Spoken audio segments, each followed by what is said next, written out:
This is the Unstarving Musicians Podcast. The podcast features conversation for musicians of all types and genres, a curation of expertise intended to help all musicians be better at marketing, business, the creative process, and all the other things that empower us to do more of what we love, make music.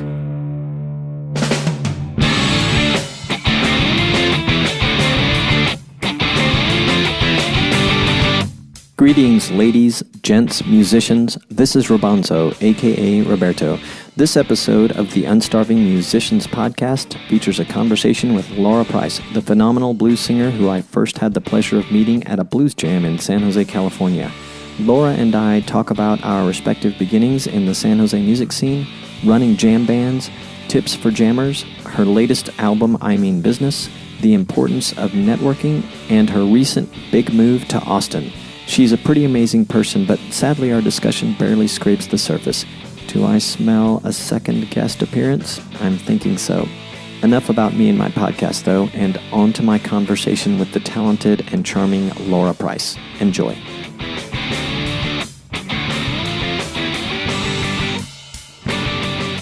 Lara, welcome to the show.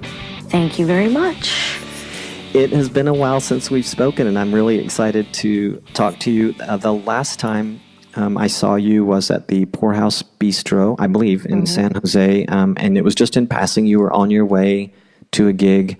I don't know if it was at JJ's Blues. I want to say that was unlikely, but maybe you remember. But you were on your way to a gig, and you said hi, and anyway, it was fun to see you. It probably wasn't on the way to JJ's, as I haven't played there for years. That's what I thought. If it was going somewhere, I mean, I was playing 4 and 5 nights a week, sometimes twice in a day. I can't say that I honestly remember where I was going at that moment, sorry. No worries. Again, it was just in passing. So for any of you who don't know Lara Price, she and I met in San Jose in the San Francisco Bay Area in '99, and I saw her hosting a blues jam at the then still hopping JJ's Blues Bar, which is not as hopping anymore from what I understand, but it was a very hopping place. Anyway, Laura's done lots of cool recording projects, which we'll talk about a little bit. She's done a lot of performing. She has an interesting personal history, and I'm probably going to learn about some things that I didn't know yet in the hour or so that we talk. But when we met, I guess I'll back up to that. And I may have said this to you once or twice in the times that I've seen you. But when we met in '99, before we got on this call today, you were talking about your recent move to Austin and starting over, which I want to talk a little bit more about. But when I moved to San Jose in '99, I was starting all over. And actually, we did not meet in '99. I take that back. I met you a couple of years later because I was playing a lot in Dallas-Fort Worth before I moved to San Jose. And one fateful night, a friend encouraged me to go out to JJ's, and there you were with this great band hosting a blues thing. And I'll never forget the night because I got up and played a couple of songs, and you nicknamed me Dallas. You haven't called me that in a long time, but you nicknamed me Dallas that night and asked me to come back, which was really encouraging for a guy who'd been went from playing every week to not playing for a couple years, and you guys blew me away. Do you remember those days? This is probably more like around 2001, 2002 when you were doing that. I do remember those days. There was a lot of learning going on, a lot of real drive, and at that point I wanted to play, JJ's to get my band well greased, and running a jam session is a great way to do that. And then obviously you meet lots of great musicians. So those are good times at JJ's. I have a lot of fond memories of JJ's, a real soft spot in my heart for that place. And I do remember all you guys, and it was like I was playing kind of the den mother, as they say, and you were indeed. And I do believe that jam sessions make you a better musician. And aside from the obvious networking part of it, which is where I met most of the people that I play with to this day. Yeah. I haven't talked about jam sessions on the podcast yet. I did talk about them a little bit in my book because the book kind of starts there. And I hear it talked a lot by off and on rather, by some guys that I know who do the Modern Drummer podcast. And myself and they have, stories to tell about them, and they're both drummers and quite prolific, but they have a lot of fun stories and advice. So as long as we're talking about it, I want to ask you, because one of the things I want to feature in this podcast is advice from people like you. And this is a bit of a divergence. I didn't expect to get to this part, but we'll just talk about jam sessions for a second. But sure. What advice, based on your experiences, would you give to people who are going to host or be part of a house band for a jam session? What advice would you have for them? And same question for people like me who walked in on that, one night that I did, and whether they play guitar or drums and come in and want to sign up and play. What's your best tips for people? Well, if you're going to run a jam, which I think it can be really difficult if you're not organized. And so that's one of the main things I would say. There's a little bit of some balancing going on because there are regular patrons in there, not just musicians. So because you want to keep your gig, and how you keep your gig is you want to keep people there. And the normal average, just music listener that's there, they want to hear some good music. They want to hear what's this guy going to do next? Here's this guitar player that I've never seen. And I think the key to a jam session when you're running one is putting the right people up together. And that doesn't always work out. But if you put a bunch of guys that haven't played together up at the same time, it's probably not going to sound that great. But if you get, an amateur with, a couple veterans to back them up to really, heighten his experience as a musician, it also makes him better, as a musician. But, when you're a beginner, you want to be up there with guys or gals that you feel safe with, that are going to have your back. And so I think there's a balancing act of putting the right musicians together, because if you just put a bunch of amateurs together on stage, one, it's going to be a bad experience for the jammer, and for the listener, it could be really, really bad. And you're going to drive all your customers away. And so you want it to be a thing where people come because they're like, man, all these people get together on stage. They don't know each other, but they sound great. And how does that happen? And, the average person that walks off the street, they're just blown away by that fact that we can get up there and say, hey, let's do a blues and, G shuffle. And then you count it off and here we go. And there's some really magical moments that happen that will never probably ever happen again from these experiences. So I think organization and just, setting jammers up to win and playing to the best strength of the musicians. And when you run a jam, you get to know what's this guy's strength? It's this. So you get him with this guy. And, I know that your podcast was about getting gigs, and that's what I want to parlay this into is when you're talking to other musicians, you can talk to them about these clubs. And so when you're around your own tribe, you can say, man, I've been trying to get in this club. I don't know what the key is. Like, oh, you got to email this guy. He doesn't like you to just walk in there on a Friday night. You got to email him. Oh, okay. And so, you kind of learn through your peers how to get into these clubs and what's going to work best for this person, what's going to work, best for that club, and how to get into this festival. I mean, it's all about the networking. That is really key. Yeah. I find it interesting, and I'm sure that it has happened with others, that you mentioned that part of your motivation, at least, to put it together, the one that we're talking about at JJ's, was to get your feet wet, get your band together, or get a band together. And I'm assuming that worked out because you played a lot. The jam at some point went away, and you were playing a lot, like you said, I think before we came on air here, that you were playing 5 nights a week. And so it sounds like it certainly paid off. Yeah, it did. And pretty much all the guys that I've met, that I play with, that I consider lifelong friends, I've met at jam sessions. So they can be really fruitful. And if you're just open to, going in there as a jammer and being open to learning, then I think that you can get a lot out of it. Yeah.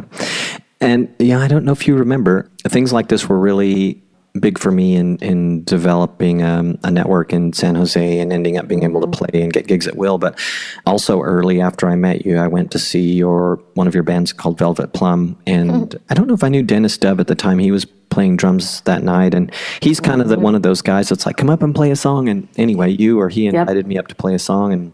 And it was fun, but those kind of things are such wonderful exposure for people who are in a situation where they're kind of new. I do remember, this is kind of funny side note, I think it was a sense of humor, but your bass player looked at me and said, "You better not suck." And I said, "Don't worry." Oh no, he said, "You better be good." And I said, "Don't worry, I don't suck too much." Yeah, that's funny. Yeah, it was a good time. But those were good times. I should ask you about I Mean Business, the album you put out, and I guess it's 2015 when you released it, right?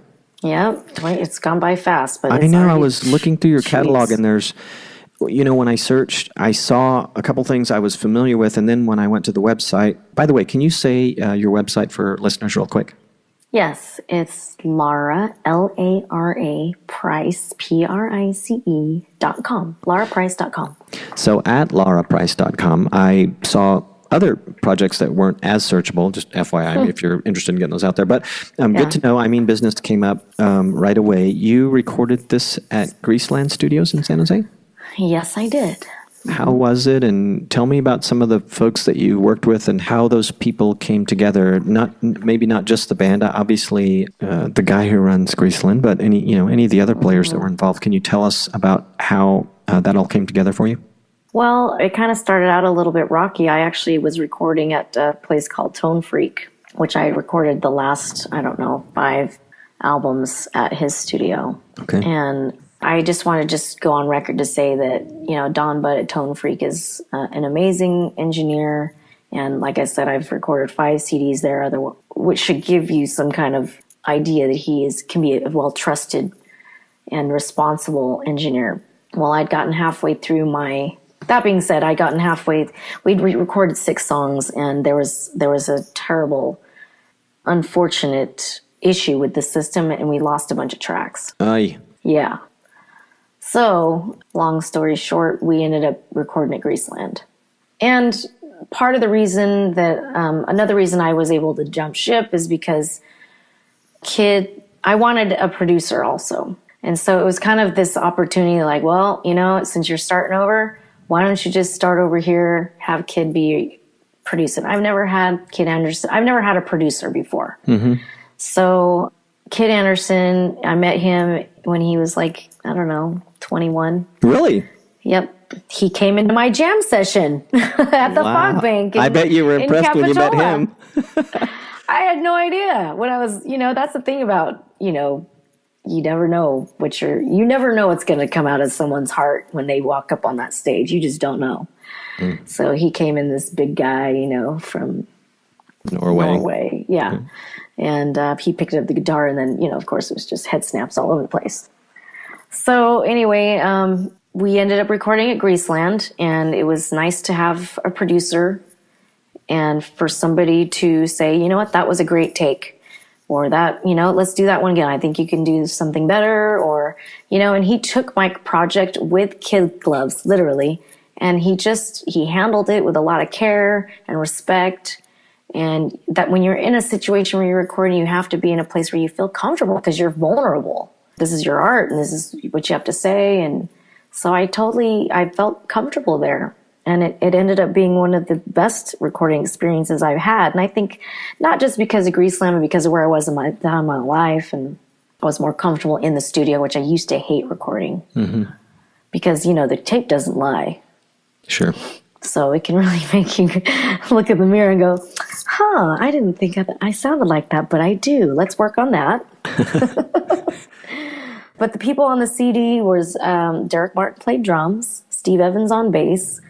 We had the great Jim Pugh on Hammond B3, organ, Moog. He played the Fender Rhodes and piano. The who's who of guitar, we had Chris Kane, Laura Chavez, Mighty Mike Shermer, and Kid Anderson. Wow. And we had, I call it the Mike Horn section. So it was Michael Peliquin, Michael Brinta, and Michael Rose on the horns. And we had the fantastic Sweet Nectar backup singers, Sue McCracklin, which is Jimmy McCracklin's daughter, and Maureen Smith. Name dropping. Yeah. That's great. And had you been working with some or most of these people in live situations prior to the record, or were a lot of them? Okay. No, the only one that I would say was somewhat new to me was Jim Pugh. I'd only done a couple gigs with him. And then obviously I think I've done a gig with Chris Kane, like at, the Metro Fountain All Stars or something like that, possibly. But, the other people were definitely in my toolbox of players that I played with before. And so it was like a big party, It was really fun. I bet. They were the ones that made the music come alive. I wrote, these songs with other co-writers, but it was like they just grew legs of their own in the studio. It was amazing. to watch. Oh, I bet. Yeah.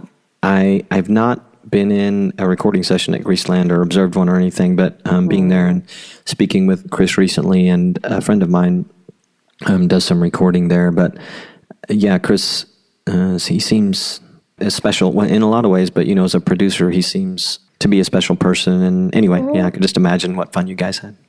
We had a lot of fun. I just really sat back and accepted all the gifts that were happening daily. These guys would produce it. And it was, Kid Anderson was definitely the producer, but there was a collective, production on some of these tunes, on probably all of them actually, really. Jim Pugh would have his say about a few things, and we just basically let him talk, and it was like, yeah, that's a great idea, because if you look at his discography, it's, ridiculous. He has come on my radar very recently, when I was in town, actually, just a little over a week ago in San Jose, and he sounds like someone I should try to have on the podcast. Yeah, you should. You should. I mean, I have like a little teeny bit of experience in comparison to this person. Wow, yeah. He opens his mouth and you basically listen and learn. That's so nice. What a luxury that must have been. He's a nice guy, and he's a nice guy too. Oh, that's cool. I always say there's no reason to play with people that you don't enjoy being around. So. Absolutely not. It's the trifecta. I know. The hang, the music, and the money. So, if you can at least get two of those, sometimes it's the hang and the music. Yeah. That keeps you there. I want to ask you about Lara Chavez. She was on the record. You've worked with her a lot. For those of you who don't know Lara Chavez, you can hear her by finding some of Lara Price's music. I saw Lara Chavez with you for the first time at JJ's, and Did your jaw fall on the ground? I did. I almost fell out of my seat. She was pretty young. I think she was underage, and to correct me if I'm remembering things wrong, and I might have seen her at a jam, but I definitely saw her playing with you in a band configuration, like in a gig night configuration at JJ's. Yep. And then I didn't see her for a long time. I was kind of, following her. You guys you two have had a really close relationship musically, it seems like, and perhaps otherwise. I have seen the two of you together in the past couple of years. I saw you at Cinnabar Winery in a little acoustic setting. That's right. You sat in with us. Did I really? Yeah, I thought you did. I might have. If there was some sort of drum there, I might have. Maybe I had done some percussion. Maybe I had a little egg or something. That I would have done. So I don't even know what to ask with this. I mean, she seems like such a wonderful person. You did a lot of stuff out of town, right? Out of the area, right? Oh, yeah. And did she travel with you? First tours together, yeah. I feel like, I don't know how she feels about me, but I feel like she's one of my musical matches. When you meet people you just have a great chemistry with on stage, and she's one of those people that, but I think a lot of people feel that way about her, because when she plays, it's direct right to the heart. It's a direct line to the heart. It's an unspoken thing that, you want more of that. And so I was lucky enough to meet her, when her parents brought her to the bar and said, "Can our daughter play guitar? She's underage." And I'm like, heck yeah. I wish my parents would have brought me to a bar underage to sing. So I heard that at that time she was a big fan of the band Tool. And she was on stage playing blues with you, and quite well, quite masterfully. Yeah. Well, her and I, we also parlayed our band situation into a duo, because one, it was like, hey, let's make some more money with a duo. Two, I love the acoustic element, and we were playing acoustic songs everywhere from Jeff Buckley to Britney Spears to Bob Dylan. I mean, just because she plays the blues doesn't mean she doesn't love other genres. And most musicians are that way. I think you'd agree with me there. Just because you're on stage doing this genre doesn't mean that's what you listen to all the time. That's true. When I see, but I confess, when I see some of the folks that you have played with over the years who are in the blues scene and just kind of see how well they do that, I think to myself, wow, those guys probably are just, I shouldn't even use the word, but like blues Nazis. That must be their world. And to a degree, I'm sure it is, but I imagined, perhaps wrongfully so, that a lot of them, that's kind of their thing and that's all they do. But it may not be true. It's not true for everyone, I suppose. I think there's a handful of those guys. I know some guys that are definitely, they want to keep the blues, the original sound, Sure. Muddy Waters and all the Kings. And they want to respect that and honor it. And I respect that because they've made this choice to do that. And for me as an artist, I'm still trying to figure it out, like what my sound is, or that's their sound. So it's admirable that someone can choose one sound and stick with it. It has its merits, but so does, continually searching. It just, kind of depends on what works for you. That's my opinion anyway. Yeah, I agree. That's what works for me. So do you find in the blues scene that there are a number of artists that could but don't play in acoustic settings like you and Lara Chavez did so much of? Yeah. Why? I think it's a whole other element. It's a whole other element. Yeah. You're quite naked.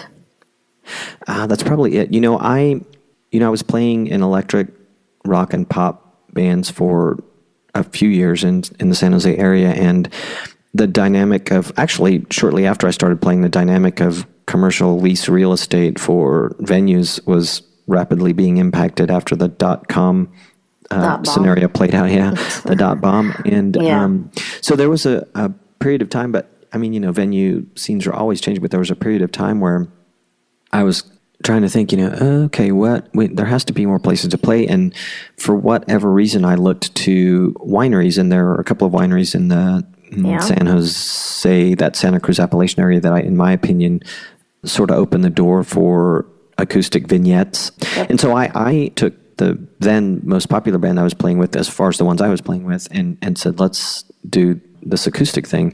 And they were naturals at it. And so then I did it with several other bands, but I noticed that not all bands in that sort of area, and this is predominantly cover bands that I was doing this with, but not all of them will do that. Some of them are too big, and they have a tough time downsizing. And I'm not even, I sing, but you are a singer. I'm a drummer, and I did it multiple times. You're a singer. It makes perfect sense that you would, find a guitar player, do a duo or a trio. But why do you think, is it just the nakedness of it all, or do you think there are other reasons that more bands don't do this, or more artists don't? I think it's a choice. I personally love the acoustic element. I love it. And so that, for me, I can't speak for everybody else, but for me, is I wanted that sound. And so I kind of went to do it. But I also, realized quickly that you can't rely, if you mess up something, you can't rely on someone to take a solo so that you can figure out what has been wrong. True. You can't just let the groove milk, for a while you're trying to figure it out. And same with the guitar, and some fellas actually told me I'm not good with acoustic guitar. I'm not good with, because you are covering so many things. It's rhythmic, it's bass, and it's solos too. And Lara, she was awesome at it. Awesome. Oh, sure. I've never met somebody that I've personally, that I could play with, that played like her. I missed her when we weren't doing that duo thing, because what she did, and I don't know a lot about guitar, but I do know that she covered all those bases and with finesse, and it was very musical. So it didn't sound like, oh, something's missing, So it is challenging in that regard, but I don't know why other guys don't do it. Maybe they just don't want to. Well, you know what? You hit on something I've seen or heard before, is that many electric players are not comfortable on acoustic, and there is the kind of nakedness of it. And I think for the guys and gals that I brought into it, or worked with to get into it, some of them just hadn't really thought about it. But without fail, the first time they did it with me, they were always saying, "Man, I love this. Can we do it some more?" So anyway, well, Eric Clapton Unplugged. That's where I first fell in love with it. Yeah. I think they did on, it was MTV or VH1 or something. And that's when I was like, wow, that is awesome. I would love to do that. And of course he had all these, tons of acoustic instruments. Even violins and cellos and stuff, which would be awesome too. But it's just a sound that I really like. And as a singer, you can purr like a kitten when it's that broken down, or it doesn't have to be a screamer kind of gig. It can be really heartfelt, and you hear some little nuances in a voice that you wouldn't normally hear with a full band. So true. And that, I don't give enough credit to that whole MTV Unplugged thing, because it really did generate a lot of acoustic recordings and performances, which I'm sure inspired me as well. And that, you kids who haven't seen the Eric Clapton Unplugged or listened to the CD, it's a landmark episode and acoustic CD by a landmark guitar player. So check it out. It's beautiful. I have gotten in a habit early on in talking to my people on this podcast in asking about their music education. I saw that you went to, is it Boise State, right? BSU? I took some operatic lessons at Boise State. And let me back up, actually. I found this out about you shortly after we met, but you had a celeb piano teacher before BSU, is that right? Oh, yeah, that's right. Yeah. Howard Jones was my first musical experience, and he's an 80s, innovator. How is it that you met him that you guys famous. And where were you, though? I was living in England because I was an Air Force brat. And so we lived in England for 3 years, and he was a guy. He was a musician, obviously a guy. He was a musician giving music lessons on the side while he was, trying to get his career off the ground. Yeah. And so my mother actually saw him last year and, had some words with his wife, and he's remembered us because my mom would pay music lesson money, even though we didn't go sometimes, because she knew he was a struggling artist. Oh, that's sweet. So he always remembered that. Oh, that's so cool. And then you, at some point later, did the operatic voice stuff at BSU? I did. Yep, I did some operatic training there, which I feel like that was the ballet of music for me. It was, the groundwork and the basic training that you need to do other genres, because it taught me how to breathe and how to not hurt my voice. And it taught me how to sing in another language with a piano. This explains a lot because your voice and your technique they're fantastic. And so the question Dr. I usually... Lindbergh. What's that? I said Dr. Lindbergh. Ah. That's who taught, and I actually think about him from time to time, and I want to send him my CD. I don't know if he's still around. You should.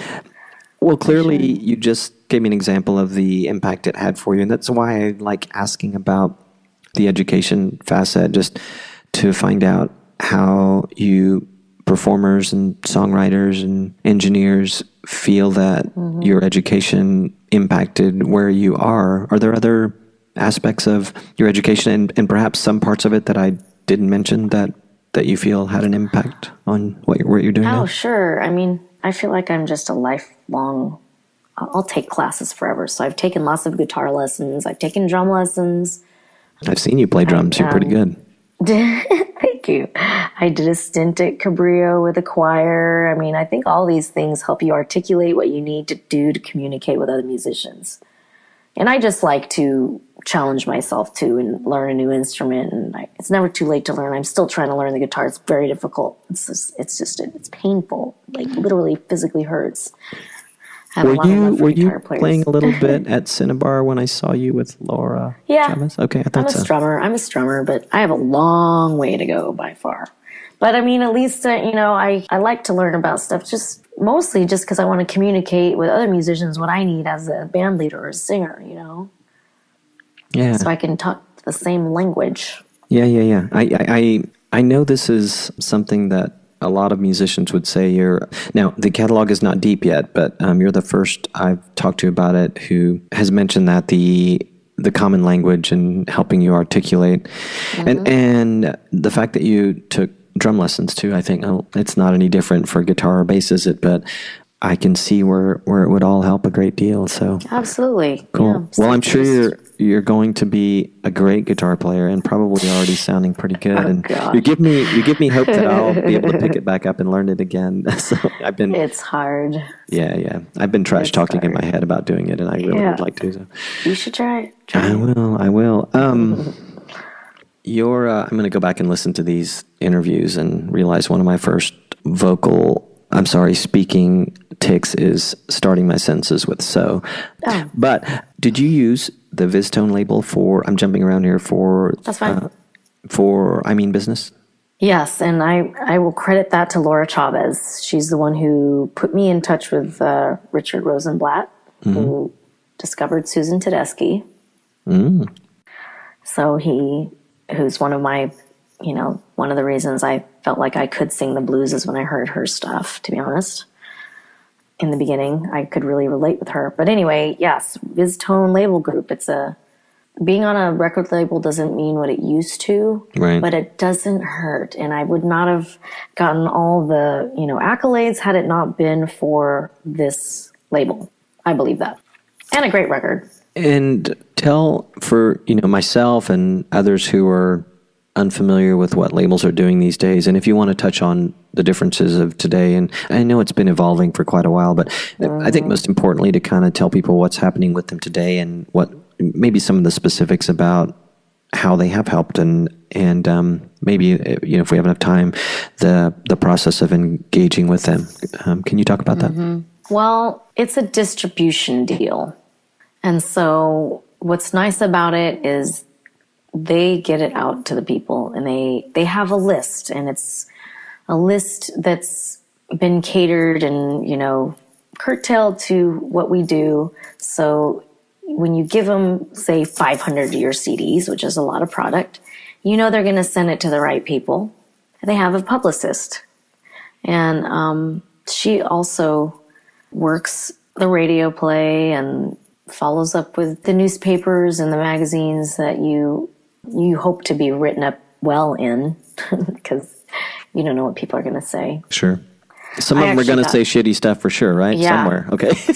some are, and you can't really let that bother you. No. Because it's just one person. Yeah. I'm trying to think of a bad review that I've had, and I'm sure I've had some, but maybe I just blocked them out. That's good. Yeah.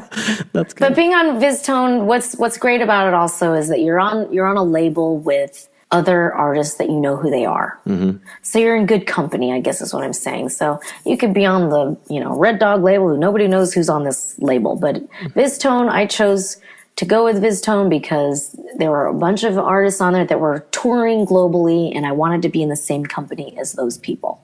And I feel like it's led to the nomination for the Soul Blues Singer of the Year. All these little steps that I took have helped. And it takes a village to do this. It's not just me doing it. It takes a village. I'm at the helm, but it takes a village, and you got to surround yourself with the right people. Yeah. To give you the right information.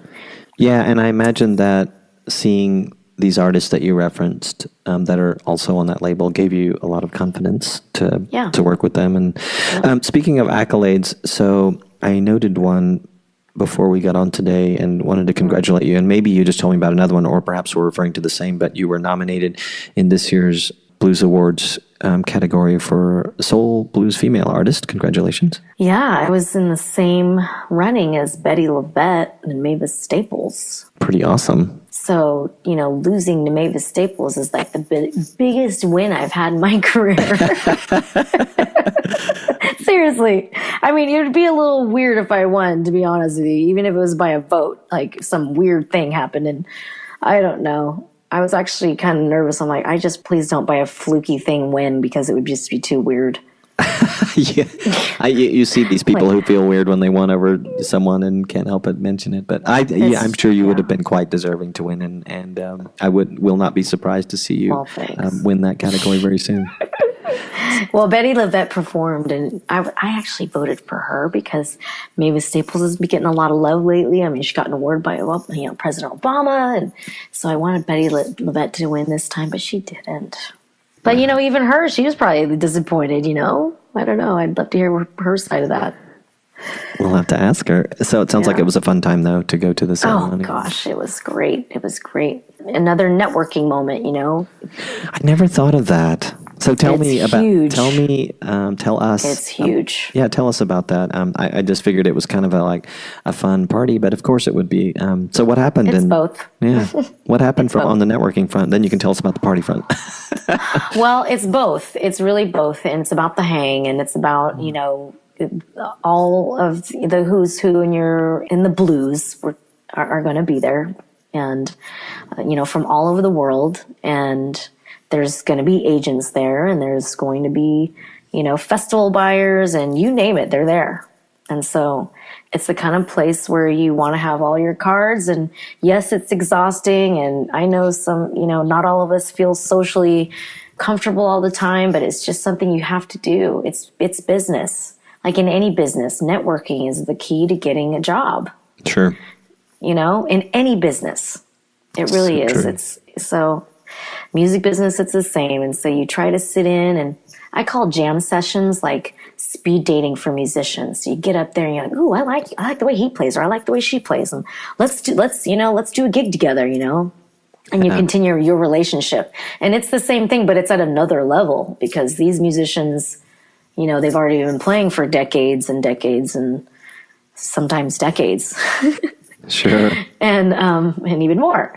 And they've already played all over the world. And so you still want to give a good impression, and you never know. You might be in Europe and you met so-and-so, and he plays there and he has a band, and you can hire him for a show that you do there, or a tour. So it's all good. I mean, you're going to meet agents, and so you have to just go with a real open mind and put on your friend face and do it. Even though I know a lot of people, artists in particular, maybe people, they just don't dig doing that kind of stuff, but it's kind of necessary. Sure. Did you learn anything new from this particular event where networking is concerned? Because like you said, it was a little different in that there's the who's who there. And that's my cat. Hello, kitty. You want some food? Okay, hold on a second. He's not going to stop meowing. Yeah, hold on. You know what? I will tell you that, at Kid Anderson's studio, he has a little cat named Bubbles. Yeah. And we recorded his cat Bubbles purring for a bonus track on my CD. Mm-hmm. Spoiler alert. Yeah, because when cats purr, they're usually happy, and so it was just a good way to end the album with a purring kitty cat. Okay. He talked about his cats when I visited with him. So yes, we're cat people. Okay, sorry about that. That's He's okay. 18 and he gets grouchy. I understand. I have one. Okay, so as far as what I learned, I met a lot of new people, and you can make some lifelong friends. And the Blues Music Awards put myself with a bunch of women musicians that I didn't really know on stage for the opener. Oh, how nice. Yeah, it was really cool, but terrifying at the same time, because here you are in a jam situation, right? Mm. You're going to be with pros, but so it's like, okay, do a song off your record. None of my songs on the record are 145. So it was a gamble to put it out there, but the ladies did amazing. So, I learned a lot from that, just to let some things go about performing. That sounds like a great experience. They're going to work themselves out. And, it's terrifying getting up in front of a bunch of more veterans at an event like that. How many people were in attendance? Oh my gosh, I don't even know. Like 1,000. That's a good crowd. They're all in your industry. Sure. It's not just drunk people having a good time and they don't know if you mess up. It's people that know. Yeah. Well, here's a great advice question for you. If you have any for musicians that truly would like to be better at it, or know they should be better at that whole networking thing, should they find themselves nominated for some award at the Blues Awards, what advice would you give? Repeat the question again. For those who might find themselves in a situation like the Blues Awards or some other great networking opportunity event, but they're just not comfortable with it, what's your best tip? Well, I feel like it's about confidence. For me, it was about confidence. And when I look inside what has happened to me in the last year with this record, when you have a little wind in your sail, like a nomination with Betty the Vet and Mavis Staples. It's okay to walk a little bit with a little bit more pep in your step because you've been recognized for a lot of hard work, blood, sweat, and tears. And I always feel like I don't usually like to wave the braggy flag and be that person. But it's, I think that it's okay to be real proud of what you've done and acknowledge to yourself that, hey, it is really difficult what we're doing in the music business. And just, be yourself. It's always, every musician I've always talked to feels socially awkward. And so to get a bunch of socially awkward people in a room, it's, I guess, just knowing that you're around your own tribe. That's what's comforting to me. Maybe this is my future public speaking niche for musicians. Because I as you know, I wrote the book for the whole getting gigs and getting paid and all this. Yeah.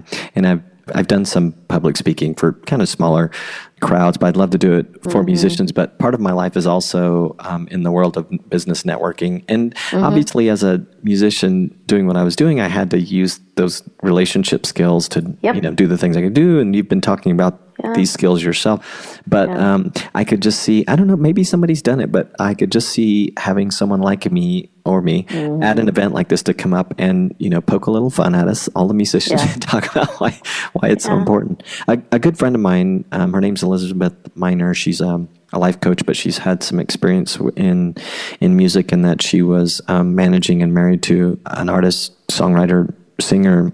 But more to the life coaching point, she had recently written in a blog post just a great reminder, which echoes exactly what you said, that confidence is good. And sometimes for a lot of us, I know that confidence can be tough to find, but we're always, she tried to remind me that we're always doing things. It wasn't written to me, but she was reminding the readers that we're always accomplishing things, but we're not always good at, giving ourselves a little pat on the back and not bragging, but, just acknowledging it and enjoying it and rivaling in it. And so, that's great advice, I think.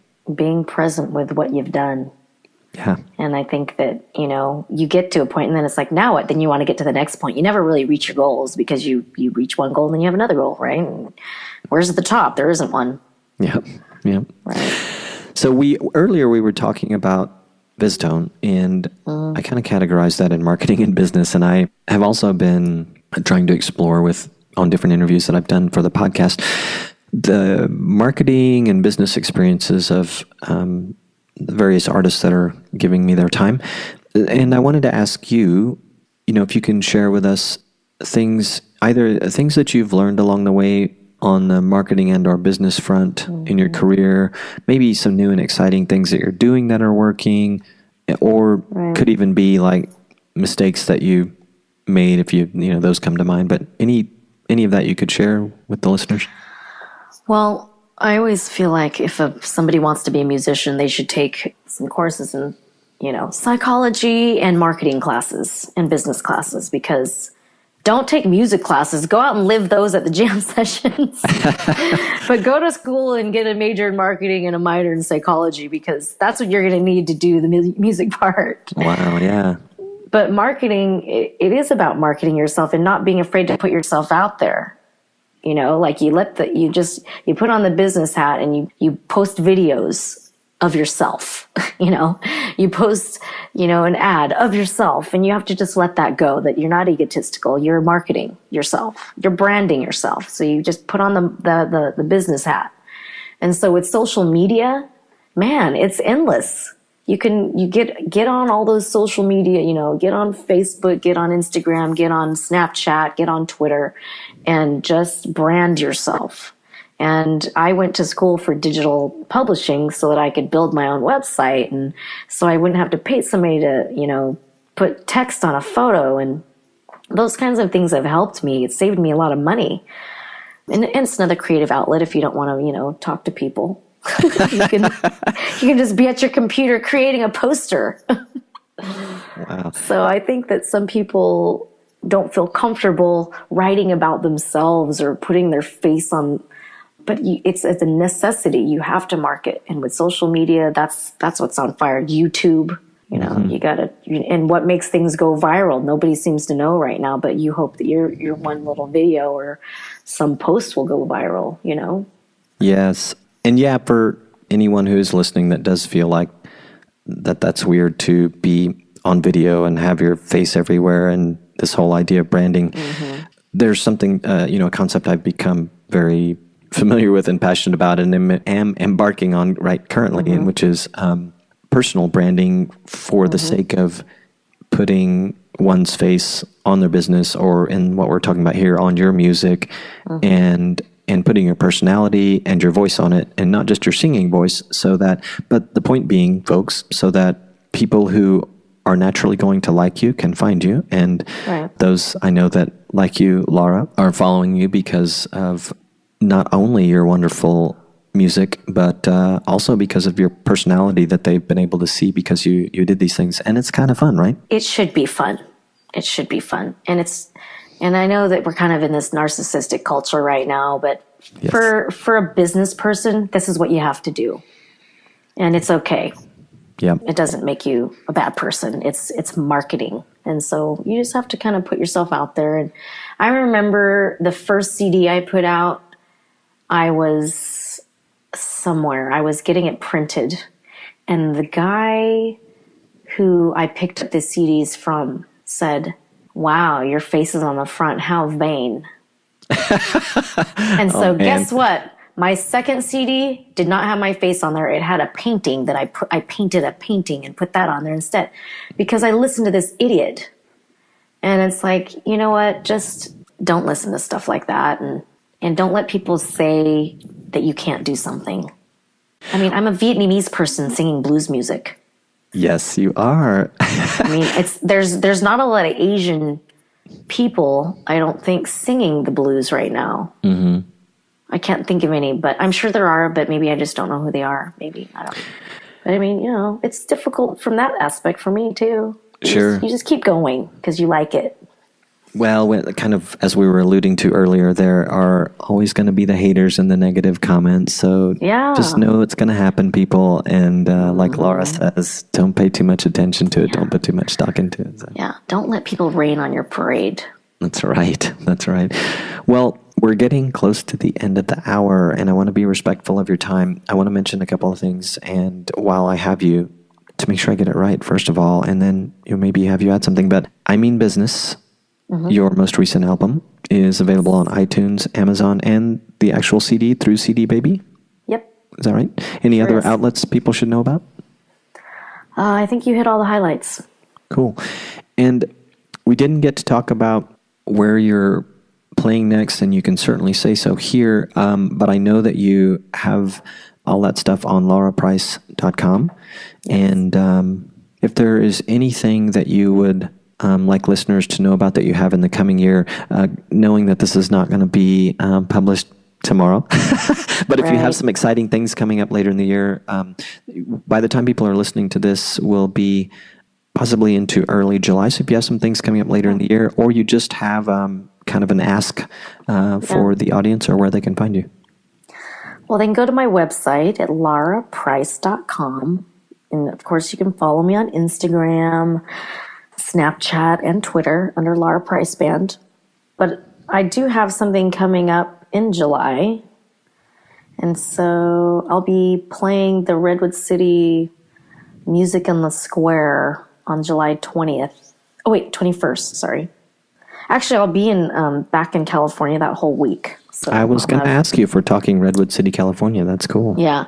So I'll be in Redwood City and Biscuits and Blues on the 20th. But I mean, you can go to the website and find out, there might be a gig in Santa Cruz I just added. So it'll be like a 4-date run. Homecoming, it'll be fun. Yeah. With two different bands. Is this going to be your first time back when you're performing since you moved to Austin? No, I've been back, I think 2 other times because I had some obligations to play out. And, sure. But this will be a good fun run. It's been definitely some months since I've been back. So, will you be playing with Lara Chavez at any of those gigs? Lara Chavez is now playing with Nikki Hill. Okay. And if memory serves me right, she's going to be opening up for Sting this summer. So I'll be darned. She's going to be, unreachable pretty soon, if not, tomorrow. Well, I'm so happy to hear that for her, but I know you're going to have a fantastic band with you. Yeah, I'm excited. Those of you who have an opportunity to see Lara, she was always... I didn't get out and see you enough, Lara, but you were always one of my favorite people to accidentally run into playing or to go out and see because I knew that it would work out and I could pop in on one of your gigs. You still are so entertaining and your voice is beautiful. And, spending time talking with you today just kind of reinforced the beautiful person that you are. I really enjoyed it. And I do hope, there was a lot of other stuff I wanted to talk about, so I do hope that we can do a part 2 someday. Sure. Cool. Let me know. This is good for me too. All right. Well, I will. We'll wrap up here. Thank you so much, Lara. Yeah, you're welcome. Hopefully, your listeners get something out of it. Oh, they will.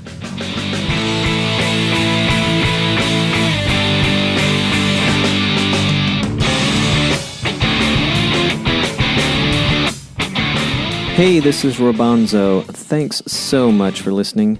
Did you know I'm also an author? Check out my book, The Unstarving Musician's Guide to Getting Paid Gigs, How to Get Booked and Paid What You're Worth Over and Over Again, available on Amazon. And the book is also available in audio format as The Unstarving Musician's Guide podcast. Check it out wherever you get your favorite podcasts. Last but not least, are you a gigging musician, recording artist, songwriter, or touring professional? Perhaps struggling to get your music out to the world? Struggling to get the gigs you want?